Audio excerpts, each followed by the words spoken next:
E aí, pessoal, tudo bem? Luiz Fernando aqui do projeto Cartão de Embarque. Hoje nós viemos com uma convidada especial que vai falar sobre o tempo. Ela não é relógio, mas seja muito bem-vinda, Vanessa. Muito obrigada, Luiz. Obrigada pelo convite. É um prazer estar aqui com vocês essa noite. Seja muito bem-vinda. A Vanessa ela é especialista em tempo, né? Vanessa, conta pra gente. E a procrastinação nossa de cada dia? Como andas? Você sabe que com essa pandemia, a ideia inicial era que a gente teria muito tempo, né? E a hora que a gente começa a observar as pessoas, parece que cada dia elas procrastinam mais. Porque com a pandemia a gente tem uma certa incerteza do que vai ser amanhã, do que eu vou fazer, do que eu não vou fazer. E aí essa incerteza gera uma incerteza de metas, gera uma incerteza de ação. Então eu não sei o que eu faço, aí eu começo a ocupar meu tempo com... Ocupar não, né? Desperdiçar meu tempo com uma série de coisas que não vão me trazer nada. E aí a procrastinação nossa de cada dia vai só aumentando. Eu tenho notado que por mais que as pessoas tenham perdido aí, né, perdido ou ganhado, agora tem que pensar a forma como vai falar isso, né? Elas não têm mais aquele tempo de deslocamento para o trabalho. Então ela vai, se ela entrava às 8 horas, antes de acordar às 6, né, sair rapidinho, uma hora de trânsito. Hoje ela pode acordar 15 para as 8, né, toma um café rapidinho ali, já senta na mesa, passa o dia inteiro sentado ali de frente para o computador. Essa relação de tempo em casa, trabalhando, e o tempo na empresa, teoricamente deveria se ganhar um pouco mais de produtividade, mas a gente está notando que não é bem isso que está acontecendo, talvez por um cansaço de ficar sempre na mesma posição, você não anda, não conversa não faz um networking ali com um amigo, né? Para quem quer saber o que é network, só abrindo aspas, dá uma olhada nesse card aqui, ó.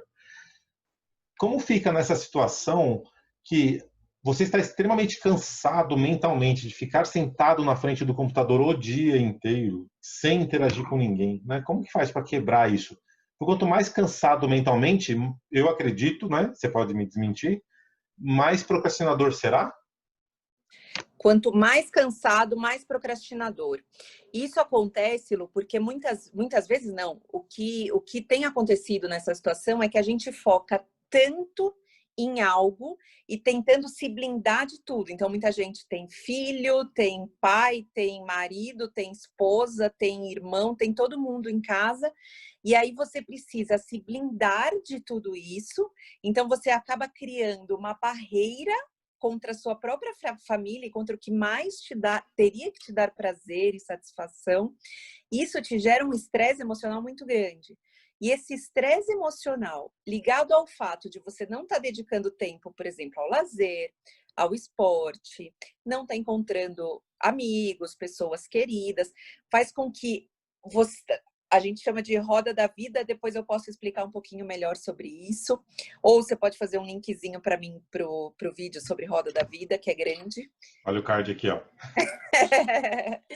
E o que acontece é que a hora que a gente coloca toda a nossa energia, neste caso, por exemplo, da pandemia, em cima do trabalho, eu tiro a minha energia da minha família, eu tiro a energia da minha saúde, eu tiro a energia de um monte de outras coisas que são super importantes e fundamentais, e jogo só para o foco no trabalho.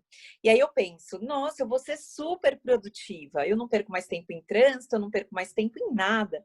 Só que é exatamente o contrário, porque a energia que eu colocava para minha família, para o meu lazer, para o esporte, ela alimentava para eu ter força e para eu ter motivação para trabalhar. Eu não tenho mais esse alimento. Então eu perco de onde tirar energia para usar no meu trabalho.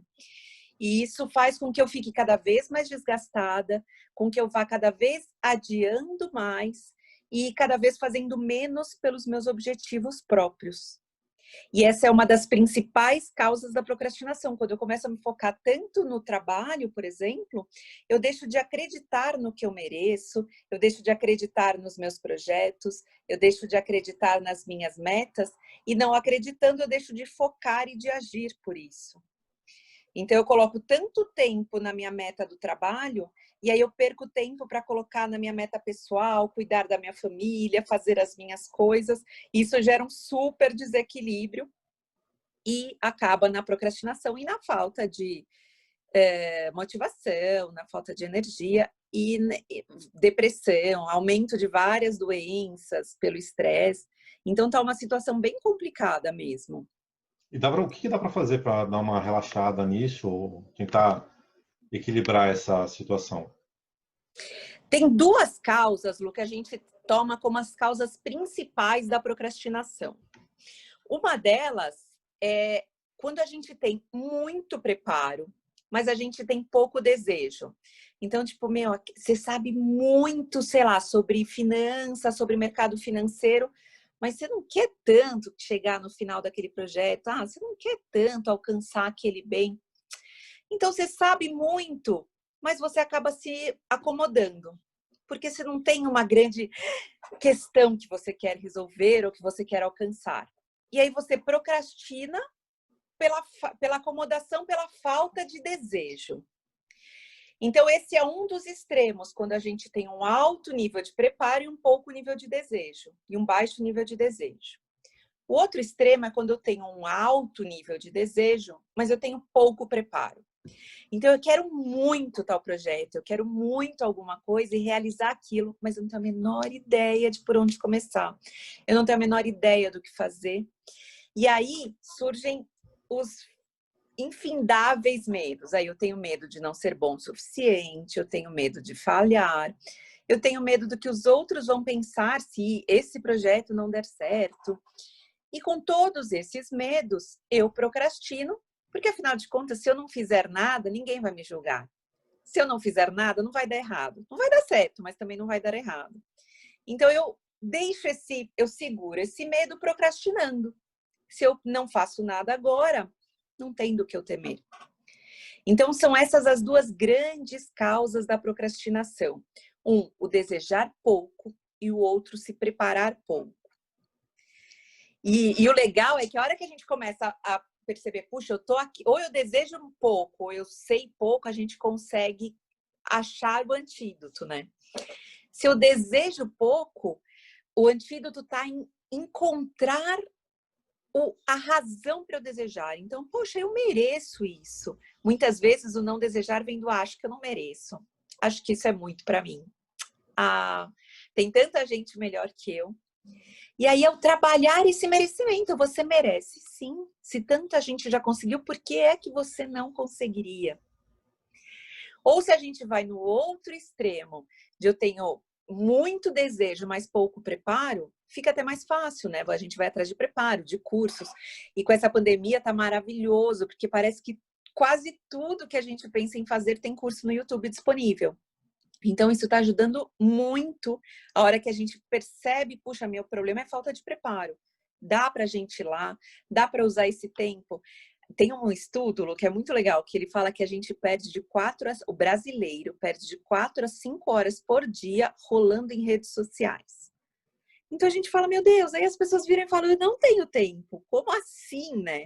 Você perde esse tempo, você gasta esse tempo todo com redes sociais, e aí depois você fala, não tenho tempo para me preparar para cursos e etc. Mas eu tenho tempo de ficar lá vendo a vida de todo mundo. Então, peraí, vamos separar essas, sei lá, 2 horinhas que sejam dessas 4, 5 horas, vai fazer um curso, vai se preparar melhor, e assim a gente consegue ir diminuindo a procrastinação, né? Sim, eu posso relacionar essa falta de desejo também à falta de uma recompensa? Pode, e é bastante comum, porque a hora que a gente a gente costuma ligar a recompensas muito imediatas, né? Então, se eu fizer isso, eu vou conseguir ganhar tal coisa. Mas e essa tal coisa que eu ganho, por exemplo, o salário do final do mês? Se eu trabalhar todos os dias, das 8 às 18, eu vou ganhar o salário no final do mês. Mas isso me vem como uma coisa tão natural que já não me motiva mais, porque eu já estou acostumada com isso. E eu sei que, gente, se eu me dedicar mais ou menos, eu vou ganhar esse mesmo salário. Então, isso já não me gera mais motivação. E quando você fala sobre o que eu ganho em troca, se eu tiver algo pelo que eu luto, se esse ganhar em troca, Lu, ao invés de ser o salário, ou ser, sei lá, um livro, ou ser um jantar, for algo que realmente me motiva, tipo, for ver tal pessoa feliz, for ver alguém aprender a ler, alguém, sei lá, alguém aprender uma coisa que para ela era inimaginável, isso me traz uma satisfação tão grande e isso funciona como um real motivador. Então, às vezes, essa procrastinação vem porque a gente deseja coisas muito pequenas e teoricamente fáceis de alcançar. A hora que a gente passa a desejar coisas que realmente vão mexer com o nosso íntimo e falar, uau, que máximo eu ajudar nisso, que máximo eu fazer isso, é isso que nos move, é isso que nos motiva. Estou pensando aqui, se a gente colocar um objetivo muito pequeno, muito fácil de alcançar, ele é ruim. Se eu colocar um objetivo muito grande, né, quando eu olho tudo que eu preciso fazer até chegar lá, vai dar uma canseira só de pensar, né? Vai ser muito complicado. Vou colocar aqui um exemplo, né? Eu quero ter 100 mil reais investidos em 10 anos, né? Pô, mas agora eu estou desempregado, eu ganho um salário mínimo, como que eu vou conseguir fazer para eu chegar lá em 10 anos com 100 mil reais? A galera para de fazer, né? Para de pensar e fala e deixa de lado. É possível que a gente consiga fazer pequenas metas para conseguir sempre estar empolgado, né? Então, tipo, no primeiro ano, se eu atingir aquela meta, eu tenho uma mini recompensa. Se eu atingir a segunda meta, eu tive uma mini recompensa, né? Maior do que a primeira, né? Porque essa foi a segunda etapa. A terceira, a quarta, até chegar lá, você acha que isso é plausível de acontecer? Isso é super plausível e isso é uma ferramenta bastante útil.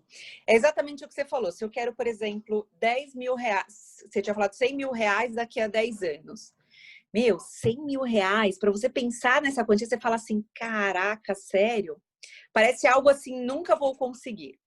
Mas se você pensar, pô, então, para eu conseguir 100 mil reais daqui a 10 anos, eu preciso de 10 mil reais por ano.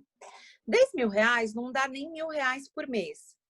Poxa, então se eu reduzir os meus gastos em algo em tanto e criar rendas extras que me permitam ter, sei lá, R$ 500 a mais por mês, eu economizo mais 300 e aí com outro tipo de renda eu ganho... Gente, eu consigo R$ 1.000 por mês e de repente eu até ultrapasso os 10 mil no ano que eu precisava. Então, quando a gente começa a compartimentalizar metas, a gente percebe que é muito mais viável. Então, o que a gente costuma fazer é compartimentalizar ao máximo. Então, por exemplo, você me deu uma meta de 10 anos. A gente divide ela por ano. Aí, o por ano eu divido por 12, eu sei exatamente o quanto eu preciso ter naquele mês. E aí eu tenho 4 semanas para trabalhar para alcançar aquilo. Então, eu sei exatamente o que eu preciso fazer a cada semana e, melhor do que isso, a cada dia para alcançar essa meta. Porque uma das coisas que a gente faz, Lu, é justamente, hoje eu não vou fazer nada, né? Hoje eu vou ficar aqui de boa, relaxando. Meu, mas você precisava alcançar R$ 1.000. Nós já estamos na terceira semana do mês, você não alcançou nada até agora. Então, sei lá, vai fazer bolo para vender, se mexe, se vira, vai ensinar matemática, ensinar finanças, ensinar sobre o tempo para alguém e tira um troco. Então, quando a gente deixa isso na atividade do dia a dia, fica muito mais próximo da gente perceber que, poxa, peraí, hoje eu preciso fazer algo pela minha meta. E se você me permite traçar um paralelo com o começo da tua pergunta, tem uma coisa que eu ouvi uma vez que eu acho super legal, que é o seguinte: se você focar em alcançar as estrelas, pode ser que você erre e você alcance o teto, que já é um super degrau para ser alcançado. Então, quanto mais alto a gente almeja, mesmo que a gente erre pra caramba, a gente cresce de onde a gente está. Então, eu acho que o passo é sempre esse, é a gente criar metas grandes para poder caminhar. Se a gente Até porque estabelecer, meta pequena te desmotiva, né? se a gente estabelecer uma meta grande, né, alcançou lá os 100 mil reais em 10 anos, eu preciso colocar outras metas para ir subindo aquilo também? Porque a minha pergunta, né, sendo mais direto, se eu alcançar os 100 mil reais, né, eu vou chegar lá e falar, caramba, estou aqui, ó, olhando meu extrato da corretora, 100 mil reais, consegui. E agora? A hora que você começa a perceber que o alcançar metas é factível, então isso não demora os 10 anos. Se eu percebo que, poxa, eu me planejei para alcançar isso esse mês, deu certo. Esse ano, o que normalmente acontece, Lu, por incrível que pareça, é que quando a gente trabalha efetivamente em cima de uma meta, a gente alcança mais do que estava previsto inicialmente. Então, a hora que eu começo a perceber que eu consigo alcançar, chega uma hora que você olha e fala assim, sério que eu coloquei só 100 mil reais em 10 anos? Meu, eu devia ter colocado 200 mil. Ou, sério que eu coloquei um apartamento de 1 quarto e um carro? Não, eu devia ter colocado um apartamento de 3 quartos, porque eu percebo que a hora que eu começo a trabalhar pelas minhas metas, isso começa a mexer. E mesmo que não seja material, mesmo que, puxa, mas meu projeto era ensinar crianças, mas eu podia ter uma escola para mim, para eu ensinar, sei lá, PNL para as crianças. E essa escola podia ensinar 1000 alunos. Eu tinha pensado em ensinar 10. A gente percebe que a gente é tão maior e as metas começam a aumentar automaticamente. Ah, muito bem. E dá para criar dois objetivos à parte?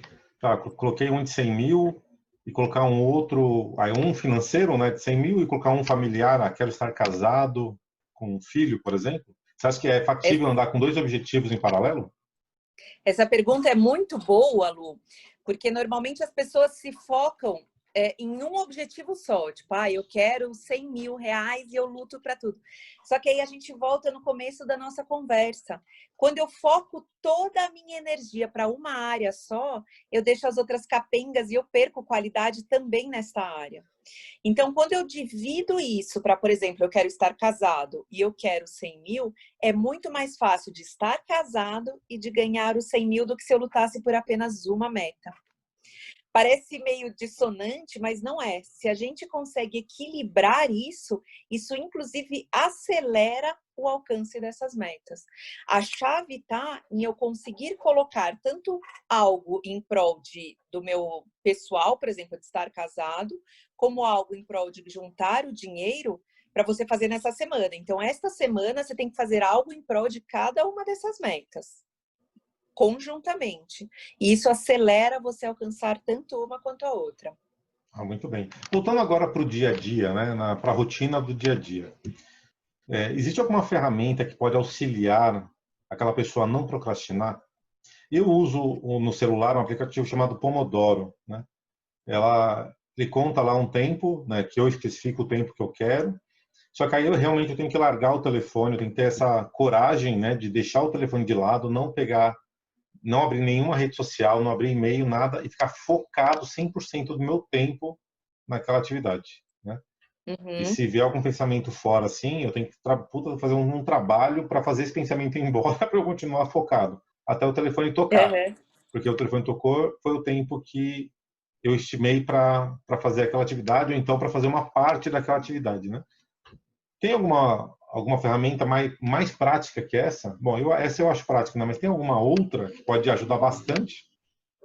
Essa é bem prática, porque você entra num super foco e aumenta a tua produtividade enquanto você está super focado. E ele está super ligado à ferramenta que eu mais adoro, que a hora que eu falar pode até ser que você dê risada, porque ela é muito simples, que é a agenda. A agenda é uma ferramenta, assim, sensacional se a gente souber usar. Então, se eu conseguir, por exemplo, se eu uso o Pomodoro, se a gente parar para pensar, ele está super ligado com a agenda. Porque se na minha agenda eu tenho, por exemplo, das 8 da manhã às 9h30 eu vou fazer um relatório, eu deixo esse tempo programado no Pomodoro. Das 8 às 9h30 eu não faço mais nada além do relatório. Porque se no meio desse tempo eu paro para responder um WhatsApp, aí eu volto para o meu relatório e falo, aonde que eu estava mesmo? Aí eu tenho que voltar o raciocínio. Olha o tempo que eu perdi, não foi só o tempo de WhatsApp. Foi o tempo de me desconectar, de me conectar de novo, pensar o que eu estava fazendo. Então, o fato de eu ter horários específicos para cada atividade programado numa agenda, por exemplo, eu adoro usar a Google Agenda. Então, eu tenho os quadradinhos, tudo coloridinho, para cada uma das atividades. Acabou uma, já sei o que eu vou fazer logo em seguida. Tenho espaço livre. O que eu faço normalmente é ir puxando quadradinhos do dia seguinte, ou que eu faria mais tarde, para fazer nesse quadradinho agora. Por quê? Porque vai surgir uma emergência, vai surgir um tempo que eu falo assim, puxa, esse tempo eu quero encaixar meu lazer aqui, quero fazer o que eu quiser. E aí a gente consegue olhar para o tempo na agenda e perceber, puxa, agora eu posso, agora eu não posso. E isso, para mim, é uma ferramenta maravilhosa, eu adoro. Eu uso o Google Calendar também, mas não nesse formato, né? Eu uso só para os compromissos mais importantes. Eu salvo num Uhum. caderno, não é exatamente uma agenda, mas todas as coisas que eu preciso fazer, né? Então, eu separei ele em 3 blocos. São os assuntos que eu preciso fazer continuamente, os assuntos que eu preciso fazer continuamente, mas tem um fim, né? Que eu preciso visitar ele ali umas 2 ou 3 vezes antes de acabar. E aqueles lembretes, né, que é vez única, que eu só olho ali, faço atividade e já corto ele. Eu ainda sou do old school, né? Eu prefiro fazer escrito. Parece que escrito, quando eu escrevo, eu relembro, eu consigo entender melhor, ou então me dá mais vontade de fazer. Eu uso uma ferramenta também do Google Keep. Eu estou na rua, não tem como anotar, né? Eu pego o celular, abro o Google Keep lá e faço uma anotação. Aí quando chego em casa, eu passo um caderno para manter fixo no caderno, né? Esses pontos. Mas eu falo também que de vez em quando dá uma procrastinada legal. Eu procrastino muito e é difícil, meu. Até o Pomodoro eu Não, faço uma todo semana mundo depois. procrastina, Claro. né, gente? Não tem jeito. E E você outro falou dia eu bastante tava... do WhatsApp. Você falou bastante do WhatsApp, não querendo te cortar. Nunca é uma conversa do WhatsApp, né? Você abre o WhatsApp, tem lá 10 conversas, você quer entrar em todas para ver o que está rolando. E o Netflix agora liberou um filme, um documentário chamado The Social Dilemma, que ele conta exatamente como essas empresas usam as artimanhas tecnológicas para fazer a galera ficar focada, né, na rede social ali, tanto Facebook, o LinkedIn. Tem alguma ferramenta não psicológica, né, que dê para quebrar esse vínculo? Porque eles usam muito isso mesmo, de trabalhar profundo no cérebro antes de para fazer a pessoa ficar focada ali, né? Consegue fazer Eu isso sem ainda não jogar o telefone assisti esse fora? documentário. Sabe que eu acho que seria uma boa solução, mas não porque a gente ainda precisa muito dele. Eu ainda não assisti esse documentário, mas eu vou assistir, que eu acho que vai ser super importante. Mas eu acho que o que a gente precisa focar, na verdade, Lu, é sempre aonde eu quero chegar. A atividade que eu vou fazer agora, seja ela Facebook, LinkedIn, WhatsApp, ela vai me aproximar ou me distanciar de estar casado e de alcançar meus 100 mil por mês? Meu, eu ficar 40 minutos aqui jogando um joguinho, com certeza não vai me aproximar de nenhum desses dois. E tem uma brincadeirinha que eu gosto de fazer, que é assim, ó. O meu dia tem 24 horas, o teu também tem. E eu tenho certeza que o dia de todo mundo que está assistindo a gente também tem 24 horas. Mas aí vai virar um e vai falar assim, nossa, mas o meu dia rende um monte, eu consigo fazer um monte de coisas. Eu faço esporte, eu trabalho, eu ganho super bem, eu cuido da minha família, eu saio para jantar com a minha família, eu brinco com os meus filhos. E outro fala assim, nossa, eu só trabalho, não tenho tempo de fazer nada, eu não consigo entregar minhas coisas. Aí você fala, gente, mas as minhas 24 horas são iguais às tuas, né? Como isso? Se a gente parar para dividi-lo, eu tenho, por exemplo, 8 horas eu uso para dormir. 2 horas, vamos considerar a refeição, café da manhã, almoço, jantar, e vamos pegar 1 hora para banho, asseio, autocuidado. Eu usei 11 horas do meu dia, me sobram 13. Aí nessas 13 horas eu preciso trabalhar, então eu preciso ir para reuniões, eu preciso criar estratégias para eu trabalhar de uma maneira mais eficaz, eu preciso trabalhar nas minhas metas, eu gosto sempre de trabalhar com 3 metas. Então, eu tenho as ações que eu vou fazer hoje pela meta 1, pela meta 2, pela meta 3. Aí eu tenho que cuidar da minha família, namorado, esposo, esposa, atividade física, amigos. E aí, se parar para pensar, gente, se eu levasse 1 hora para cada uma dessas coisas, eu já acabei com o meu dia. Mas eu consigo ter 4 a 5 horas para mexer em redes sociais, eu consigo ficar em sites improdutivos, sem nada. Eu vou para reuniões que não me levam a lugar nenhum. Eu fico checando meu e-mail o tempo todo. E aí, se eu tento casar um com o outro, não vai. Como que eu consigo dar atenção para tudo isso, que é o realmente importante, é a minha família, são as minhas metas, é o meu trabalho, e ao mesmo tempo eu consigo ficar em redes sociais, em sites, checando meu e-mail toda hora, não bate. E aí a gente para pensar o que me aproxima mais da minha meta. É eu estar indo atrás das minhas metas, cuidando da minha família e do que me faz bem, ou eu ficar nas redes sociais, isso só me afasta. Então, a partir do momento que eu começo a ter consciência disso, eu começo a enxergar, opa, o que eu vou fazer? Então, aí eu começo a decidir se eu quero dar o meu tempo para aquela rede social ou se eu quero dar o meu tempo para minha família, para minha meta, para os 100 mil, para o casamento. Então, é quando a consciência vem e você decide aonde você vai investir o seu tempo, né? Muito legal isso. E esses temas estão no seu livro? Esses temas estão no meu livro, Lu. Acabei de lançar.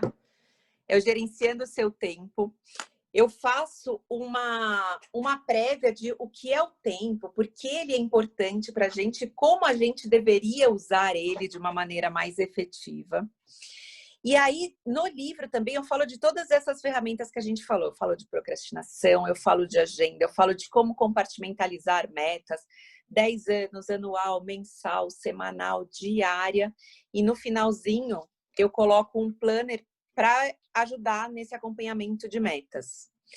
E também uma coisa que é super importante, que a gente falou no começo, roda da vida. De nada adianta a gente focar o tempo só em profissão, trabalho, trabalho, e deixar de lado nossa vida pessoal, nossa saúde, nossa família, porque chega uma hora que nem o trabalho começa a dar resultados. Então, esse equilíbrio é super importante. Ah, muito bem. Ô, Van, como que o pessoal te encontra nas redes sociais? Bom, eu tô no Facebook como Vanessa Tack Coach. Pode me encontrar no Instagram, @VanessaTack. No meu site, Lu, dá acesso a um curso que a gente tem sobre gestão do tempo, que também está bem bacana. Meu site é www.vanessatack.com.br. E meu livro, por enquanto, ele está disponível pela Amazon. E em breve ele vai estar na Saraiva, Cultura e outras livrarias também. Eu acho que a Cultura não vai estar não, porque ela está falindo, hein? Vai essa semana aí, acho que o É juiz dá bom, uma então. canetada, hein? Então, na Saraiva. Ah, muito bem. Você pode fazer um fechamento, assim, um resumão de tudo aquilo que você falou?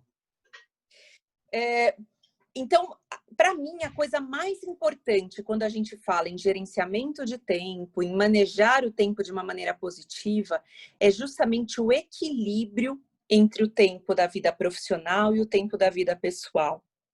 Isso pode parecer estranho, mas a gente só consegue ser produtivo em um quando eu sou produtivo no outro. E se a gente pensar em como ser produtivo efetivamente, a primeira coisa é eliminar a procrastinação. Como? Aumentando o conhecimento, aumentando o nosso preparo e aumentando a nossa taxa de merecimento, o querer. Quanto mais a gente quer, mais a gente sabe o que quer, a gente define exatamente as nossas metas, que é uma coisa fundamental para eu chegar aonde eu quero e para usar o meu tempo de uma maneira correta.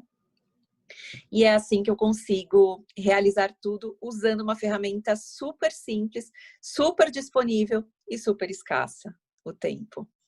É isso aí. E você, pessoal, você sabe o que você quer? Se você não sabe, eu sei o que eu quero para você. Eu quero que você marque lá, assine o canal e marque o sininho para receber as nossas novidades. Agradecemos a Vanessa Tack, pelo seu tempo. Ah, teremos novidades em breve, hein? Olha, espera aí que tá vindo umas paradas bem legais, uns cursos bem bacanas. E é isso. Van, muito obrigado. Tchau, Eu que pessoal, e até a agradeço. próxima. Até mais. Obrigada.